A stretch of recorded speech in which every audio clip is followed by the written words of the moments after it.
رب اشرح لی صدری ویسر لی امری واحلل عقدۃ من لسانی یفقہوا قولی رب زدنی علما اللہم فقہنا فی الدین رب ارحمہما کما ربیانی صغیرا۔ السلام علیکم ورحمۃ اللہ وبرکاتہ۔ میں اللہ تعالیٰ سے امید کرتی ہوں کہ آپ سب لوگ ایمان و صحت کی بہترین حالت میں ہوں گے انشاءاللہ عز و جل۔ تو آج ہمارا رکوع ہے 18واں الحمدللہ۔ تو ہم شروع کرتے ہیں اللہ کے حکم سے 18واں رکوع۔ اعوذ باللہ من الشیطان الرجیم، بسم اللہ الرحمن الرحیم۔ وَلِكُلٍّ وِجْهَةٌ هُوَ مُوَلِّيهَا فَاسْتَبِقُوا الْخَيْرَاتِ، اور ہر ایک کے لیے مقررہ وجہت ہے، چہرہ ہے جس کی طرف وہ رخ کرتا ہے، سو تم نیک کاموں میں پیش قدمی کرو۔ تم جہاں کہیں بھی ہوگے اللہ تمہیں اکٹھا کر لائے گا، بلا شبہ اللہ تعالیٰ ہر چیز پر قادر ہے۔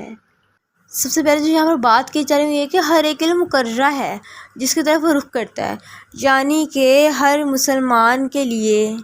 ہر ایک کے لیے جس ملک میں وہ ہوں گے وہ نماز ادا کریں گے، اور وہاں پر جو بھی ہوں گے سب کے لیے اپنا اپنا رخ ہے۔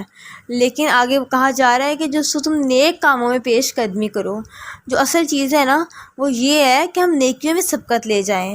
ہم برائیوں سے دور ہٹ جائیں۔ ہمارے مین تھنگ اس بار میں جھگڑا نہیں کرنا۔ انفیکٹ سورہ بقرہ میں اللہ تعالیٰ اور سورہ آل عمران میں اللہ تعالیٰ کہتے ہیں اور تم جھگڑا نہ کرو ان چیزوں کے بارے میں جو اختلافات میں ہیں، بلکہ اس کی طرف آؤ جو ایک چیز ہے، جو ایک کلمہ ہے ان کے درمیان اور تمہارے درمیان۔ تو جو مین تھنگ چیز یہ ہے، یعنی کہ مین تھنگ یہ ہے کہ ہمیں نماز پڑھنی ہے، ہمیں کسی بھی حالت میں، کسی بھی صورت میں، کسی بھی قیمت میں نماز پڑھنی ہے۔ یہ نہیں دیکھنا کہ قبلہ اس طرف ہے، یہ صحیح جگہ ہے، یہ نہیں ہے۔ اپنی طرف سے مطمئن ہو جائیں کہ ہاں یہی صحیح قبلہ ہے، تو بس اس کے بعد نماز پڑھیں۔ لوگوں سے بحث کرنے نہیں لگ جانا، تمہارا غلط ہے، میرا صحیح ہے، یہ ہے، وہ ہے۔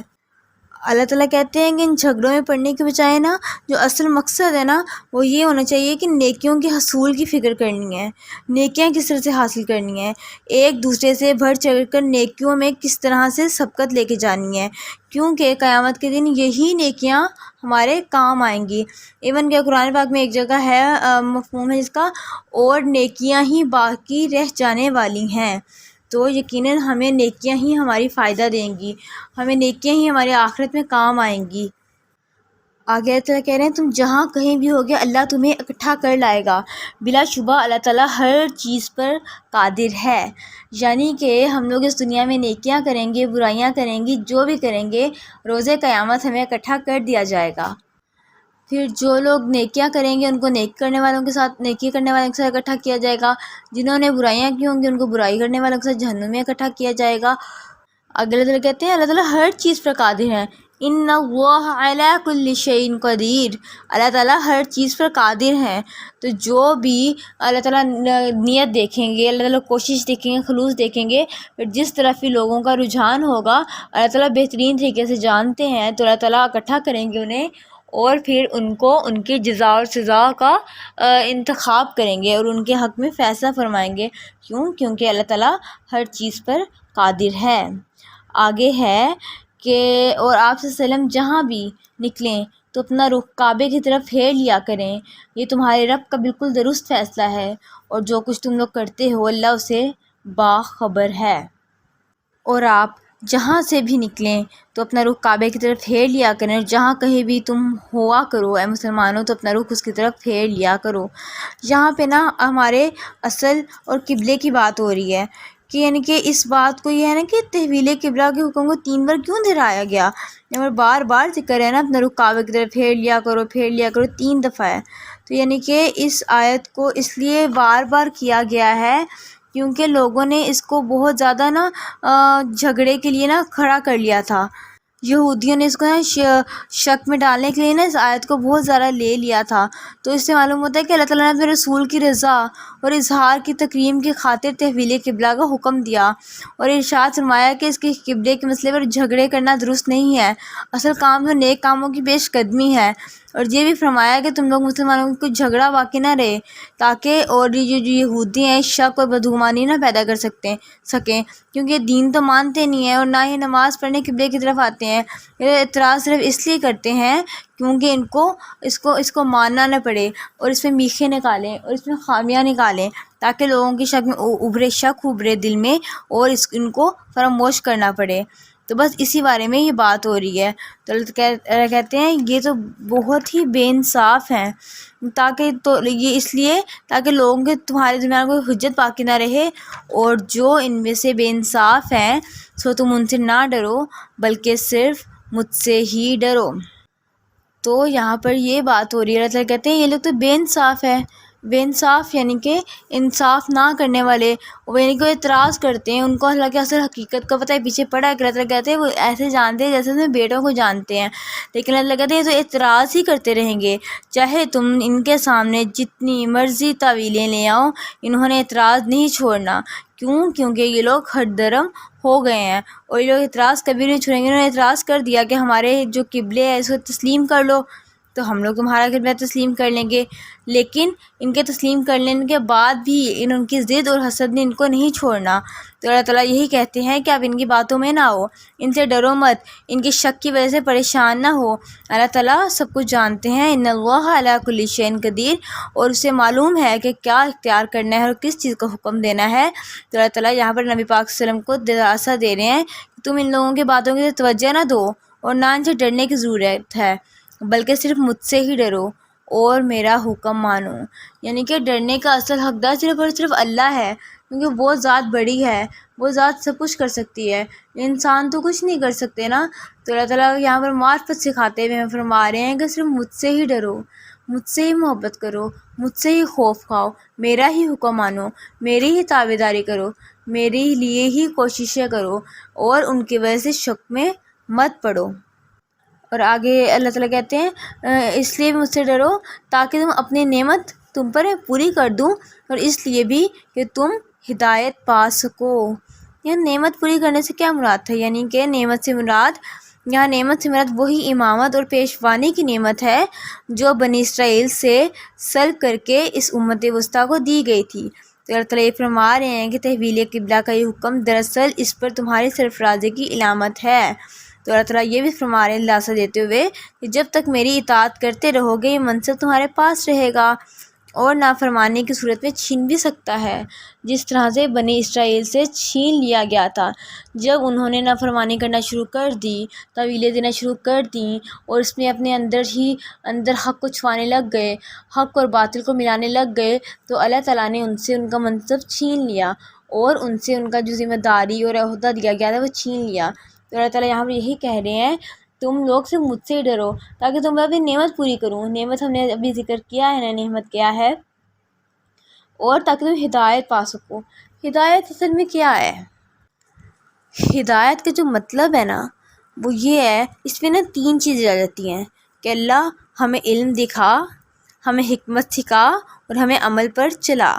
یعنی کہ جب ہمیں ہدایت ملتی ہے نا تو ہمیں اس میں 3 چیزیں ملتی ہیں کہ کسی چیز کا ہمیں علم اللہ تعالیٰ بتا دیتے ہیں، اس کی حکمت سکھا دیتے ہیں کہ اس میں کیا ہے، اس کو صحیح موقع پہ کیا کرنا ہے، اور اس پر عمل کرنے کی توفیق دیتے ہیں۔ تو یہ ہے ہدایت، کیا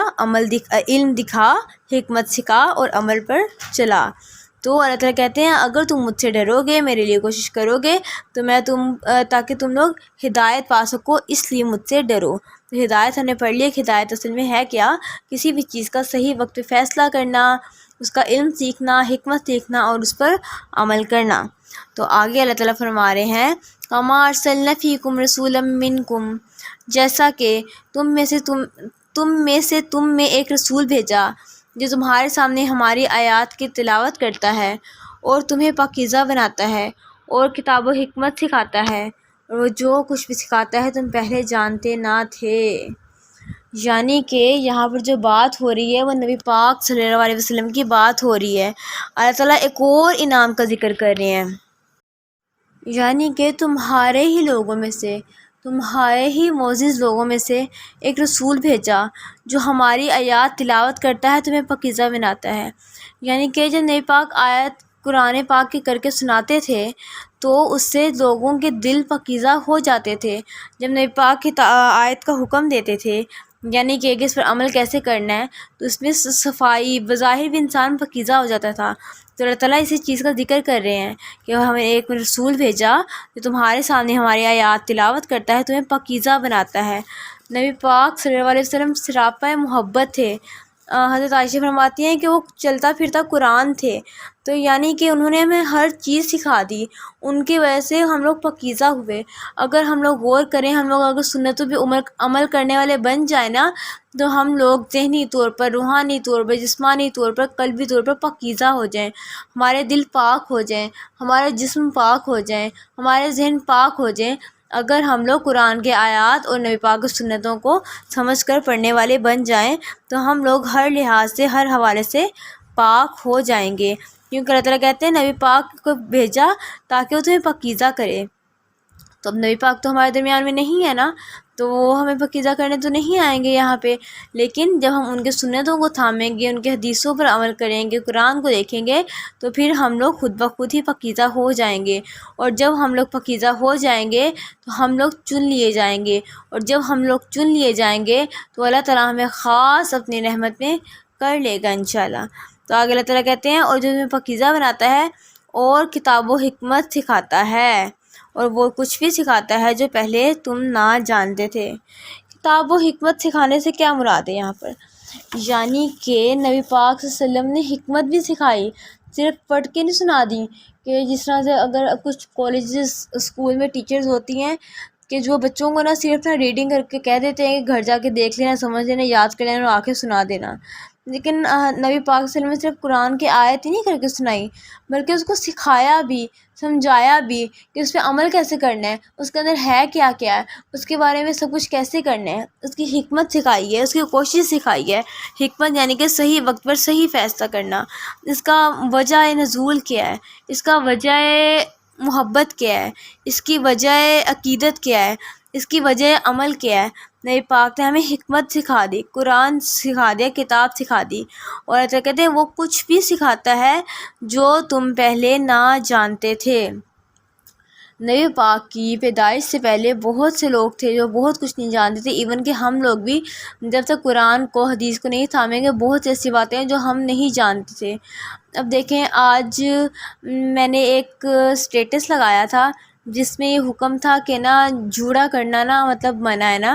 کیونکہ وہ جوڑا کوہان کی طرح جوڑا کرنے والے پر کافی سخت وعید تھی تو میں نے اسٹیٹس لگایا، تو کسی نے کہا اچھا جوڑا کرنا گناہ ہے، تو میں تو کرتی تھی، میں آئندہ سے نہیں کروں گی انشاءاللہ تو جب ہم لوگ قرآن حدیث کو تھام لیتے ہیں ہمیں وہ کچھ بھی پتہ چلتا ہے جو ہمیں پہلے معلوم نہیں ہوتا تھا۔ جب تک ہم قرآن نہیں پڑھتی، حدیث نہیں پڑھتی، تو مجھے تو نہیں پتا تھا کہ جوڑا منع ہے، جوڑا منع ہے، پلکنگ منع ہے، سب کچھ حرام ہے۔ اس پر اللہ تعالیٰ نے لعنت فرمائی ہے اس عورت پر جو پلکنگ کرواتی ہے یا کرتی ہے۔ تو اگر ہم قرآن و حدیث نہ پڑھتے تو ہمیں علم نہ ہوتا تو ہم لوگ ایک لعنت والا زندگی گزارتے تو نہیں۔ تو اللہ تعالیٰ کہتے ہیں ہم نے ایک رسول بھیجا جو تلاوت کرتا ہے، پاکیزہ بناتا ہے، کتاب سکھاتا ہے، حکمت سکھاتا ہے، اور جو کچھ بھی سکھاتا ہے وہ کچھ بھی سکھاتا ہے جو تم پہلے نہ جانتے تھے۔ تو نبی پاک کا ہمارے لیے آنا، ہمارے لیے آنا اللہ تعالیٰ کی طرف سے ایک بہترین انعام ہے، یعنی کہ انہوں نے ایسا رسول بھیجا، جس نے ہمیں ایسے علم سے نوازا جس کے ہم لوگ اہل بھی نہ تھے، کیونکہ جب نبی پاک آئے اس وقت لوگ جاہل تھے۔ تو اللہ تعالیٰ کہتے ہیں تمہیں علم سے نوازا کیونکہ تم ذلیل تھے، اللہ تعالیٰ نے ہمیں علم کے ذریعے سر بلند کیا۔ اس وقت کے لوگ ہر وقت لڑتے مرتے بد امنی کا شکار رہتے تھے، اللہ تعالیٰ نے قرآن و حدیث اور نبی کے ذریعے دل ملا دیے، آپس میں محبت ڈال دی۔ یہ سب کچھ تعلیم کا نتیجہ تھا، پھر یہ سب کچھ انعام ہے اللہ تعالیٰ کے نام ہمارے لیے کہ انہوں نے ہمیں نبی پاک صلی اللہ علیہ وسلم دیے، جس کی وجہ سے ہمیں دنیا کی امامت سونپی گئی۔ دنیا کی امامت سے مراد ہمیں امت وسطیٰ بنایا گیا، ہمیں امر بالمعروف اور نہی عن المنکر پر حکم کی تعمیل کرنے والا بنایا گیا۔ کیونکہ ہمیں ایک نبی بھیجا گیا تھا، اور نبی پاک صلی اللہ علیہ وسلم نے فرمایا میری امت کے علماء انبیاء کے وارث ہیں، یعنی کہ وراثت میں انہیں علم ملا ہے، تو جو کام انبیاء کرتے تھے وہ کام پھر آج ہمیں امت کو کرنا ہے، کیونکہ ہم لوگوں کو وراثت میں علم ملا ہے، محبت ملی ہے، عقیدت ملی ہے، جو کہ ہمیں آگے لوگوں تک پہنچانی ہے، اور اس کا ہم سے سوال پوچھا جائے گا اور اس کے ہم لوگ جواب دہ ہیں، اور اس کے ہم لوگوں نے کوشش کر کے عمل کرنا ہے، کیونکہ ہم سے اس سب کے بارے میں سوال پوچھا جائے گا۔ جب ہم لوگ قرآن کا علم سیکھنے والا بن جاتے ہیں نا، تو ہمیں ایسی ایسی حکمتیں، ایسی ایسی چیزیں سمجھ میں آنے لگتی ہیں کہ ہم لوگ پہلے بالکل بھی نہ جانتے ہوتے تھے۔ اسی طرح ہم لوگ اگر مجھے نہیں پتہ اس کورس سے آپ لوگوں کو کیا سیکھنے کو مل رہا ہے، لیکن میں اتنا ضرور کہہ سکتی ہوں، کوئی نہ کوئی، ہم نے پورا ایک پارہ مکمل کر لیا ہے، دوسرے پارے پہ الحمدللہ کوئی نہ کوئی ایک نہ ایک ایسی چیز ضرور آپ کو ملی ہوگی سیکھنے کو جو آپ پہلے نہیں جانتے تھے۔ ایون کہ اگر کسی شخص نے قرآن پاک کی تفسیر ترجمہ 10 دفعہ بھی کیا ہے نا، تو اس کو ہر دفعہ سیکھنے پہ ایک نئی چیز ملے گی، ایک نئی سوچ ملے گی، ایک نئی حکمت اس پر کھلے گی، ایک نئے ادب سے وہ آشنا ہوگا۔ تو ہم جتنی دفعہ بھی قرآن و سنت پڑھیں گے، یہ معجزہ کہہ لیں، آزمائی کی بات کہہ لیں، یا عقلی دلیل کہہ لیں، جو مرضی کہہ لیں، لیکن جتنی دفعہ ہم لوگ قرآن کو سمجھ کے جتنی بار بھی پڑھیں گے، ہمیں اتنی بار ہی پڑھنے سے اتنا ہی زیادہ، اتنا ہی ڈفرینٹ کوئی نہ کوئی پوائنٹ ضرور کلک ہوگا۔ میری نا میری ماما نا، انہوں نے نا 3 سے 4 دفعہ نا دورہ قرآن کیے پچھلے 3-4 سالوں میں نا، تو کہتی ہیں ایک دفعہ میں نے دورہ قرآن کیا، مجھے اس دورہ قرآن میں ایسے لگا کہ پورے 30 دن کا دورہ قرآن میں مجھے یہ سیکھنے کو ملا کہ خرچ کرنا ہے، اللہ کی راہ میں خرچ کرنا ہے، زیادہ سے زیادہ خرچ کرنا ہے۔ پھر ماما کہتی ہیں کہ نا اس دفعہ میں نے دورہ قرآن کیا نا، تو مجھے سیکھنے کو ملا کہ مجھے قرآن کو اپنے بچوں کے ساتھ جوڑنا ہے، اپنے بچوں کے لیے کوشش کرنی ہے۔ تو پھر اس کے بعد ماما نے ہم بچوں کو قرآن پڑھانا شروع کیا۔ ماما کہتی پھر میں نے ایک سال دورہ قرآن کیا، 1 سال میں 30 دن دورہ قرآن کیا، تب مجھے سیکھنے کو ملا کہ قرآن پر عمل کرنا ہے، قرآن کو ہمیں اپنی زندگیوں پہ نافذ کرنا ہے، اس پر عمل کر کے ہی ہم کر پائیں گے، کامیاب ہو پائیں گے۔ پھر ماما کہتے ہیں میں نے ایک دفعہ دورہ قرآن لیا، اس پہ مجھے یہ سیکھنے کو ملا کہ اپنے آپ کو اور اپنے گھر والوں کو آگ سے بچاؤ، یعنی کہ مجھے قرآن صرف اس لیے نہیں سیکھنا کہ اس میں کیا ہے، بلکہ اس کے ذریعے مجھے اپنے گھر والوں کو اس آگ سے بچانا ہے جس کا ایندھن جہنم اور میں پتھر اور انسان ہوں گے۔ یعنی کہ کہتی جتنی دفعہ میں نے کیا مجھے ایک ڈفرینٹ پوائنٹ ہی کلک کی ہے۔ تو اسی طرح ہم لوگ جتنی دفعہ بھی قرآن کو سمجھنے پڑھنے کی کوشش کریں گے، ہمیں ایک مختلف چیز ہی کلک کرے گی، کیونکہ نبی پاک وہ سکھاتے ہیں جو ہم پہلے نہیں جانتے تھے۔ تو جتنی دفعہ ہم سیکھتے جائیں گے، اتنی دفعہ ہمیں نئی چیز ہی کلک کرتی جائے گی۔ تو آگے اللہ تعالیٰ کہہ رہے ہیں، یہ آیت بہت خوبصورت ہے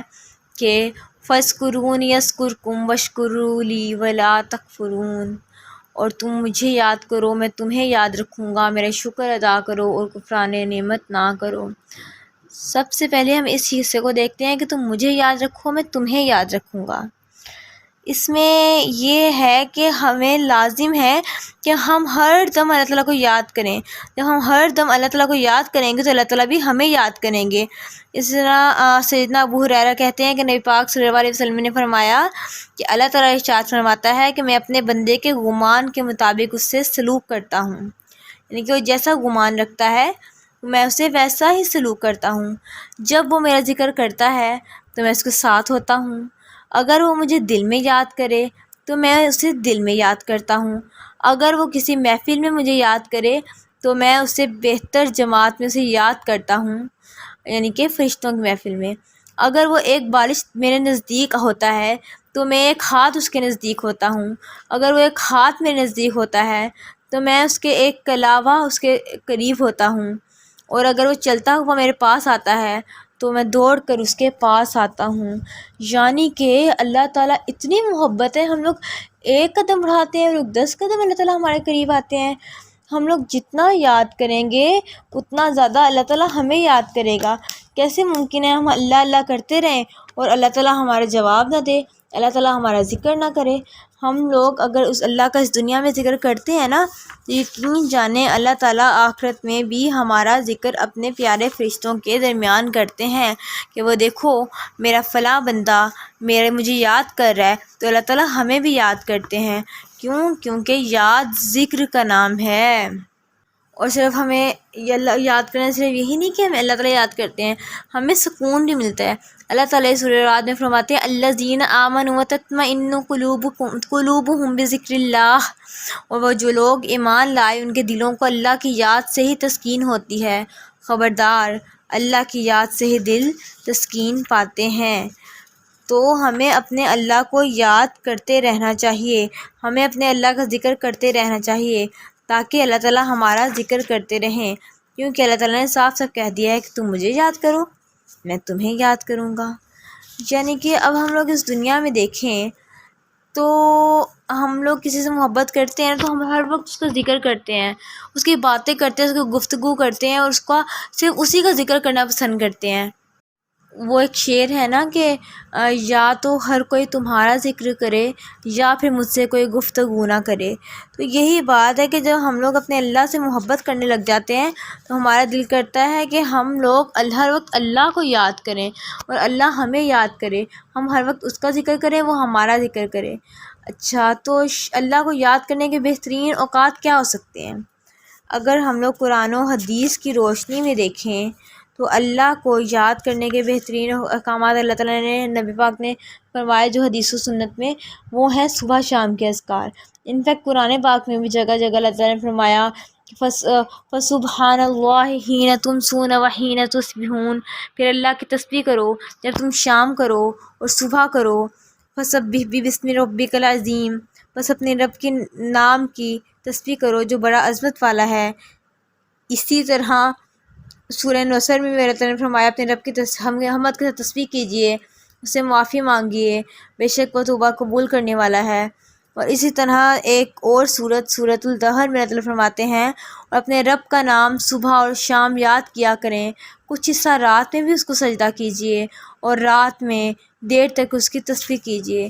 یعنی کہ ہم لوگوں کو ہر وقت اللہ کے ساتھ اپنا کنیکشن رکھنا ہوگا۔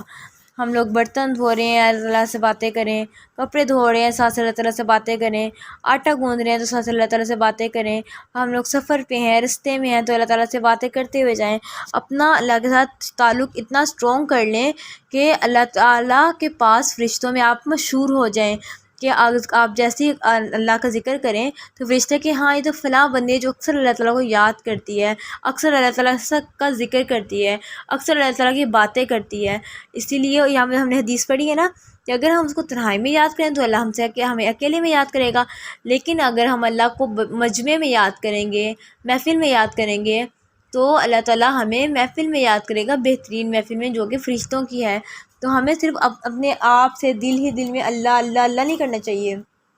ہمیں شان سے محبت سے اللہ کو اون کرنا ہے، ہمیں شان سے اللہ کا ذکر کرنا ہے۔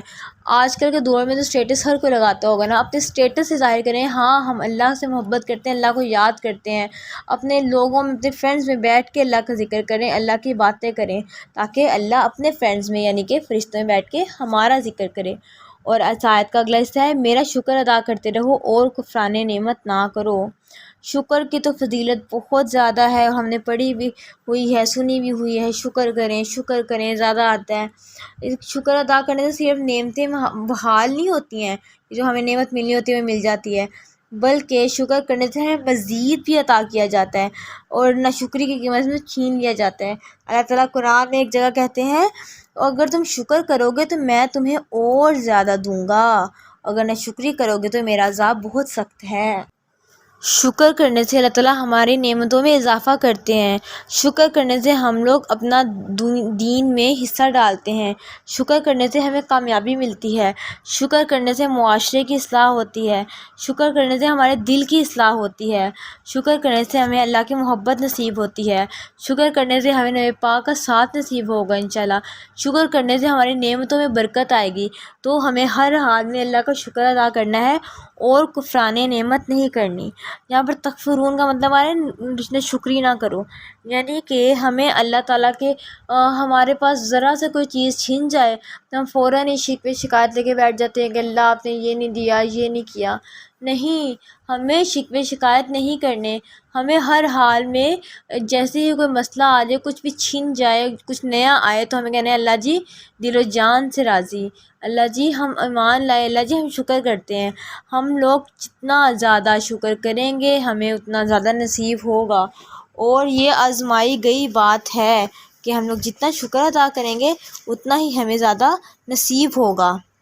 اس آیت میں نا چاہے جانے کی آرزو بھی محسوس ہو رہی ہے نا، کہ ہم لوگ اللہ کو یاد کریں گے تو اللہ ہمیں چاہے گا، ہمیں یاد کرے گا، اگر ہم لوگ اللہ کا ذکر کریں گے تو اللہ ہمارا ذکر کرے گا۔ کتنی پیاری بات ہے نا کہ ہمیں یہاں چاہے جانے کا احساس سا ہو رہا ہے۔ یہ ہماری آرزو ہے، تمنا ہے، ہماری خواہش کی آخری حد ہے کہ ہم سے اللہ تعالیٰ محبت کریں، ہمارا اللہ تعالیٰ ذکر کریں۔ اس لیے ہم لوگ، بلکہ ہر انسان کی خواہش ہوتی ہے کہ اسے چاہا جائے، اسے محبت کی جائے، اس پر غور کیا جائے، لیکن ہم لوگ یہاں پر اللہ تعالیٰ خود کہہ رہے ہیں تم مجھے یاد کرو میں تمہیں یاد کروں گا۔ کتنا ہے کا مالکوں کا مالک، سب سے بڑا مالک، اس دنیا کا مالک ہمیں چاہے، it's a blessing, it's a blessing. تو ہمیں اپنے اندر ایک کوالٹی پیدا کرنی ہے کہ ہم سے اللہ تعالیٰ محبت کریں، ہمیں یاد کریں، اور یہ کیسے ہوگی؟ جب ہم اللہ تعالیٰ کو یاد کریں گے، جب ہم اللہ تعالیٰ کو اپنی پیورٹی لسٹ میں رکھیں گے، جب ہم اللہ تعالیٰ کا شکر ادا کریں گے، تو یقین جانیے اللہ تعالیٰ بھی ہمیں اپنی لسٹ میں رکھیں گے اور ہمارے لیے اپنے فرشتوں کی محفل میں ذکر کریں گے۔ تو اللہ تعالیٰ ہمیں شکر کرنے والا اور یاد کرنے والا بنائے، آمین ثم آمین۔ وما علینا الا البلاغ المبین۔ السلام علیکم ورحمۃ اللہ وبرکاتہ۔